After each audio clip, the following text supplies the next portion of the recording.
Hello everybody, and today in this video I will replace this Canon bezel right here on the Canon S110 digital camera.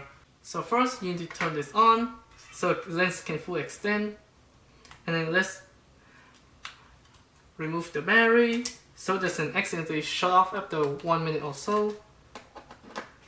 For this one, you just plug it out right like this using your fingernails. There we go. And now the old bezel is out, reviewing the lens, and now I have this new bezel from a stock lens. I'm going to use my fingernail to pluck it apart. There we go. I'm going to clean the inside of this because I really don't want any dust. And be sure that this little indent right here match the little indent right down here. There we go. Just put that in like that, and we'll install the battery.